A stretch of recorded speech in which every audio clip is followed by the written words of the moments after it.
एक विद्वान पंडित जी काशी से वापस लौट रहे थे। जब वे घर पहुंचे तो किसी ने उनसे अचानक पूछा, आप काशी से सभी विद्याओं का ज्ञान लेकर आए हैं। क्या आपको पता है कि पाप का बाप कौन है? यह सुनकर पंडित जी ने बहुत सोचा। ग्रंथों के सभी पन्ने पलट डाले, परंतु कहीं भी इस प्रश्न का उत्तर नहीं मिला। पंडित जी फिर से काशी गए, लेकिन वहां भी उत्तर नहीं मिला।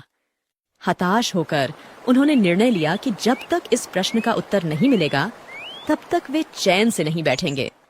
वे कई तीर्थों और विद्वानों के पास गए, लेकिन कोई संतोषजनक उत्तर नहीं मिला। एक दिन वे एक नगर से गुजर रहे थे। वहां पर एक वेश्या, जो नियम की छाया में बैठी थी, ने पंडित जी को देखा और अपनी दासी से कहा, यह पंडित जी बहुत विद्वान मालूम पड़ते हैं, लेकिन यह उदास क्यों हैं? जाओ पता करो। दासी दौड़ते दौड़ते गई और पंडित जी से पूछने लगी, महाराज, मेरी मालकिन ने पूछा है कि आप इतने उदास क्यों हैं? पंडित जी बोले, मुझे न कोई रोग है न धन की चाह। इस बात से उदास हूं कि मुझे एक प्रश्न का उत्तर नहीं मिला। दासी ने पूछा, यदि आपको कोई हानि न हो तो मैं आपका प्रश्न जान सकती हूँ। हाँ, मेरे मन को विचलित करने वाला प्रश्न है कि पाप का बाप कौन है। दासी तुरंत अपनी मालकिन के पास गई और उनसे सारी बात बताई। वेश्या ने प्रश्न सुनकर कहा, इसका उत्तर तो मैं ही बता सकती हूँ। बुलाओ पंडित जी को मेरे पास। दासी दौड़ते दौड़ते गई और पंडित जी को बुला लाई। पंडित जी भी आए, क्योंकि वे हर प्रकार से प्रश्न का उत्तर जानना चाहते थे। महाराज, मैं आपके प्रश्न का उत्तर दूंगी, लेकिन इसके लिए आपको कुछ दिन यहां रुकना पड़ेगा। पंडित जी ने सोचा कि जिस प्रश्न के उत्तर को पाने के लिए मैंने इतनी मेहनत की, कुछ और दिन रुकने में क्या हानि है।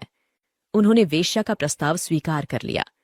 वेश्या ने उनके लिए रहने का प्रबंध कर दिया और उनके भोजन, पूजा पाठ की सारी व्यवस्था की। पंडित जी बड़े धार्मिक व्यक्ति थे, स्वयं भोजन बनाते थे। वेश्या रोज सज-धज कर उन्हें प्रणाम करने आती थी। एक दिन उसने कहा, भगवन, आपको स्वयं भोजन बनाते देख मुझे बहुत कष्ट होता है।